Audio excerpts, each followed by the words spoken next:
আসসালামু আলাইকুম। আজকে আমাদের বাংলাদেশ টিমের আন্ডার 20 টিমের ফুটবল খেলা দেখার পরে আমাদের এক কোচের কথা মনে হলো। কয়েকদিন আগে কোথায় যেন দেখলাম একজন কোচ আছেন আমাদের ছোটর নাকি যেন, উনি বলছেন সুলেমান ব্রাদার্স নাকি বসুন্ধরা কিংসের যে সাইড লাইনে বসে থাকে বেঞ্চে তাদের চেয়েও খারাপ প্লেয়ার। বাট উনি আজকে যদি ফুটবল খেলা দেখে ওরা নিজের গালে নিজের স্যান্ডেল দিয়ে চট পিটাইতে ইচ্ছা করবে, কারণ ও আজকে ওর যে অভিষেক হইল, হ্যাঁ সুলেমান ব্রাদার্সের একজনের যে অভিষেক হইল বাংলাদেশ ফুটবল ইতিহাসের কোনো লেভেলেরই এর চেয়ে ভালো অভিষেক কারোই হয় নাই। ওদের চার ভাইকে আমি খুব ভালো করে, বড় দুই ভাইকে খুব ভালো করে চিনি। একজন তো আমাদের ম্যান সিটির প্লেয়ার কাভান। ওরা চার ভাই যদি বাংলাদেশ টিমে খেলে একত্রে এখন থেকে, সো সাবকন্টিনেন্ট তো দূরের কথা, সার্ভ তো দূরের কথা, Asia one of the best team হবে।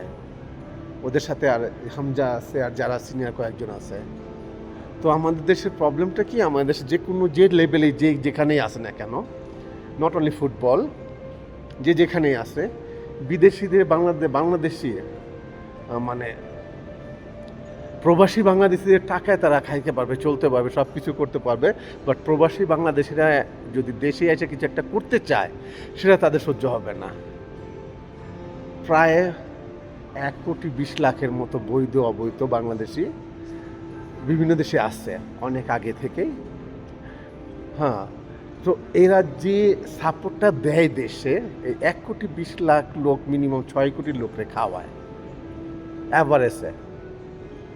সো যে সাপোর্টটা দেয়, এই সাপোর্টটা যদি সবাই না দিতে পারতো, না দিত, তাহলে আমাদের দেশে যারা আছে, যারা বড় বড় কথা বলে এটা ওটা, তারা নিজেদের মাংস নিজেরা চাবায় খাইতো।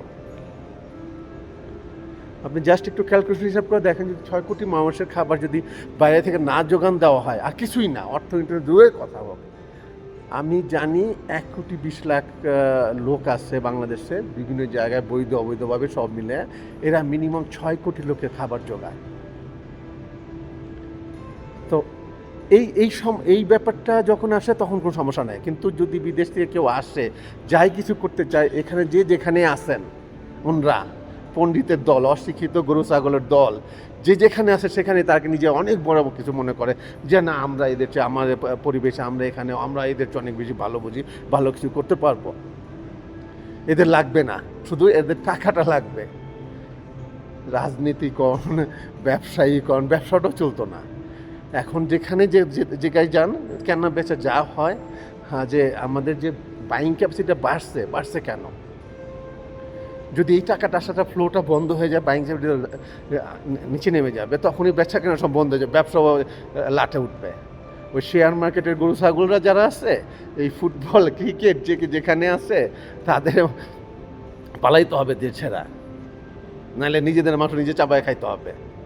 তো কি আর বলবো। তো আজকে ছেলেটা একদম ওই লোকটার মানে এমনভাবে প্রমাণ করছে ও, যে অন্যদের চাইতে ওদের যে কোয়ালিটি, যে কতটা ডিফারেন্স, কতটা পরিশ্রম করতে হয়।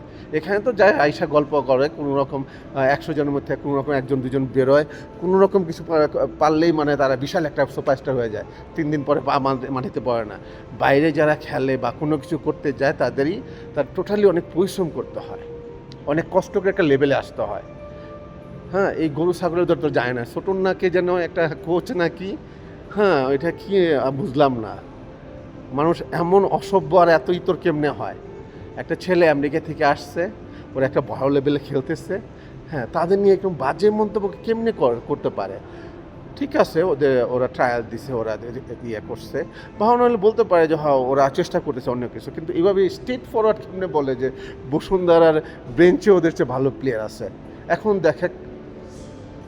এখন দেখুক সে বসুন্ধরা ওদের চেয়ে ভালো প্লেয়ার কেমন আছে, তাহলে বুঝতে পারবো।